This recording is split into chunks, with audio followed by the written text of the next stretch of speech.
Y bueno, vamos a ver cómo avanza el coronavirus en México. El viernes terminamos este programa con 991.835 casos confirmados de COVID-19.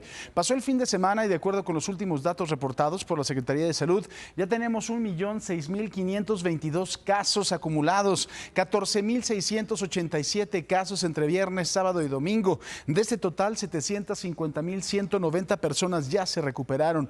25.338 son los casos activos en los últimos 14 días. Este fin de semana se sumaron 1.486 fallecimientos por el virus. Así, el número de muertes se eleva a 98.542. La tasa de letalidad en nuestro país está un poquito más abajo, 9.7%, en contra de la global, que es del 2.4%. Seguimos en la fase 3 de la contingencia sanitaria. El semáforo epidemiológico coloca a Campeche en color verde, Chihuahua y Durango en rojo, 11 entidades están en color amarillo y otras 18 permanecen en naranja. La pandemia del COVID-19 causada por el virus SARS-CoV-2 no es la primera que se registra durante el siglo XXI. La primera influenza fue la H1N1 del 2009 y el virus surgió en nuestro país. Bueno, dice algún epidemiólogo como el señor Peter Doherty que quizás surgió en Australia. De ahí llegó a los Estados Unidos y después llegó a nuestro país. Pero bueno, ya es un asunto bastante grande de estudiar. Pero bueno, en nuestro país en marzo de ese mismo año, en una comunidad de Perote, Veracruz, es en donde se reporta el primer caso.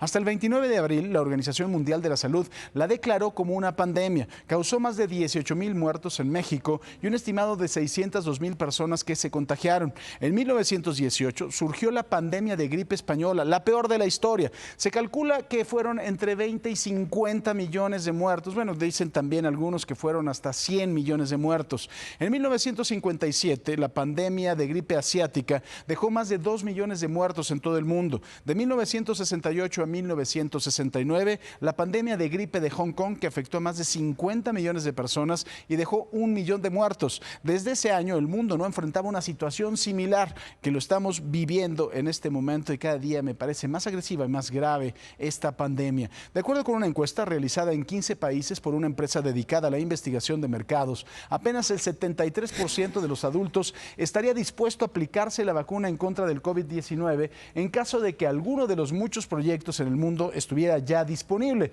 Sin embargo, en México la intención de vacunarse es del 78%.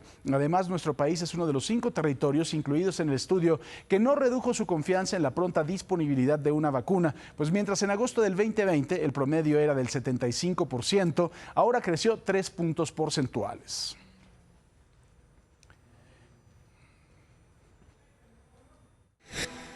Ayer los medios de comunicación siguieron destacando el tema de los casos acumulados y hablaban de que se llegó al 1.000.000 de habitantes que han padecido COVID-19. Es cierto, pero es una versión limitada de la información. En realidad, si tomamos los casos estimados, llevamos ya más de 1.000.000, tenemos 1.166.000. Por lo tanto, es un poco intrascendente, pero en términos de noticias pareciera atractivo cada vez que hay un número redondo anunciarlo. ¿A usted le parece intrascendente, doctor Chimoltrufio, 1.166.000 personas contagiadas con una gestión total y absolutamente mala de su parte? ¿Le parece intrascendente los muertos? ¿Le parece intrascendente que vamos a llegar pronto a los 100,000 fallecidos en México? ¿Le parece intrascendente la vida de 100,000 mexicanos y 100,000 familias que han visto trastocadas para siempre la forma en que tienen que convivir? ¿Le parece intrascendente? No es un número. No tiene nada más que ver un número cerrado, señor López-Gatell. No sé, bueno, ¿qué más le podemos decir? No es intrascendente. No importa el número, importa la cantidad de mexicanos que han tenido que perder incluso su patrimonio para atenderse. Importa la cantidad de casas en donde están llorando una persona que se ha muerto por una mala gestión de su parte de esta pandemia, que usted se volvió de técnico a político y eso es lo que nos tiene así. Pero bueno, usted no se preocupe, está controlada y es intrascendente, 1.166.000 contagiados.